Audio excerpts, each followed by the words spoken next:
حضرت یونس علیہ السلام حضرت ابراہیم علیہ السلام کی نسل میں سے تھے۔ اللہ نے آپ علیہ السلام کو حکم دیا کہ اے یونس بستی میں جاؤ، وہاں کے لوگوں کی اصلاح کرو، وہ آپس میں لڑتے اور جھگڑتے ہیں، ان کو محبت اور امن سکھاؤ۔ اللہ کے نبی بستی میں اپنے مبارک قدم لیے پہنچ گئے۔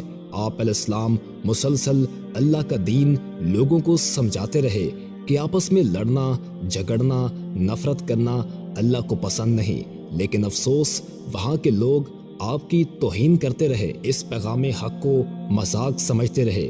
بالآخر اللہ کے نبی نے سالہ سال تبلیغ کرنے کے بعد فرمایا، ان قریب تم پر اللہ کا عذاب آئے گا، اور غصے میں اس بستی کو چھوڑ کر باہر چلے گئے۔ اللہ کے حکم کے بغیر انہوں نے اس بستی کی اصلاح کرنا چھوڑ دی۔ کچھ ہی دن گزرے کہ اس بستی پر اللہ کا عذاب آ گیا۔ بستی کے لوگ کہنے لگے کہ یونس علیہ السلام اللہ کے سچے نبی تھے، ہم نے ان کی بات نہیں مانی۔ کسی نے کہا کہ اللہ سے معافی مانگتے ہیں، تو اس بستی کے تمام لوگ زمین پر بیٹھ کر اللہ سے معافی مانگنے لگے اور اپنے گناہ قبول کرنے لگے، یہاں تک کہ 3 دن گزر گئے۔ بے شک اللہ معاف کرنے والا ہے، اور یوں عذاب ٹل گیا، اور بستی کے لوگ اللہ کے نبی یونس علیہ السلام کے منتظر ہو گئے۔ وہاں یونس علیہ السلام کشتی میں سوار ہو کر دور جا رہے تھے، اتنی دیر میں سمندر کا طوفان کشتی کو ڈبونے لگا۔ کشتی کے سالار نے کہا، جو سامان کشتی میں ہے وہ جلدی سے پھینک دو، ایسا نہ ہو کہ ہم سب کے سب ڈوب جائیں۔ کشتی کا سارا سامان پھینک دیا گیا، لیکن کشتی نہیں سنبھلی۔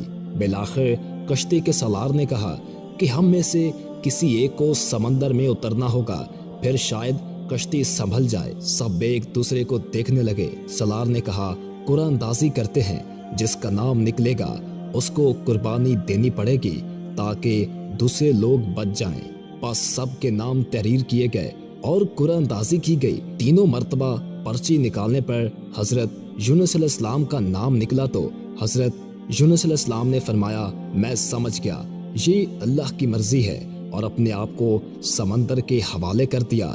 جیسے ہی اللہ کے نبی سمندر میں آئے، اللہ نے ایک مچھلی کو حکم دیا کہ جا میرے نبی یونس کو اپنے پیٹ میں رکھ، میرے نبی کو تیرے پیٹ میں کوئی تکلیف نہ ہو۔ تو جلدی سے مچھلی نے اللہ کے نبی کو اپنے پیٹ میں رکھ لیا۔ تھوڑی دیر بعد حضرت یونس علیہ السلام کو پتہ لگا کہ وہ مچھلی کے پیٹ میں ہیں، تو حضرت یونس علیہ السلام اللہ سے باتیں کرنے لگے، اللہ سے معافی مانگنے لگے کہ اے مالک، جو کام آپ نے میرے لیے چنا وہ میں نہیں کر پایا، اے اللہ مجھے معاف کر دے، بے شک میں نے اپنے آپ پر ظلم کیا۔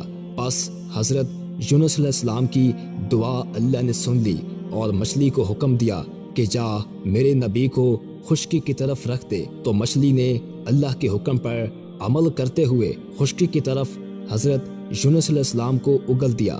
مچھلی کے پیٹ میں رہنے کی وجہ سے یونس علیہ السلام کا جسم گل چکا تھا، تو یونس علیہ السلام اللہ سے معافی مانگنے لگے اور دعا کرنے لگے، یا اللہ میری حفاظت فرما تاکہ میں دوبارہ اس بستی میں جا کر لوگوں کی اصلاح کر سکوں۔ اللہ نے زمین کو حکم دیا کہ ایک پھلدار درخت یونس علیہ السلام کے جسم پر سایہ کرے اور اپنے پھلوں سے یونس علیہ السلام کو غذا پیش کرے۔ یوں اللہ کے نبی صحت یاب ہو گئے اور پھر واپس اس بستی میں چلے گئے جہاں جانے کے لیے اللہ نے انہیں حکم دیا تھا۔ ویڈیو پسند آنے کی صورت میں ویڈیو کو لائک کر دیں اور ہمارے چینل کو سبسکرائب کر دیں، اور ساتھ ہی بیل کے آئیکن کو پریس کر دیں تاکہ نئی آنے والی ہر ویڈیو آپ کو ملتی رہا کرے۔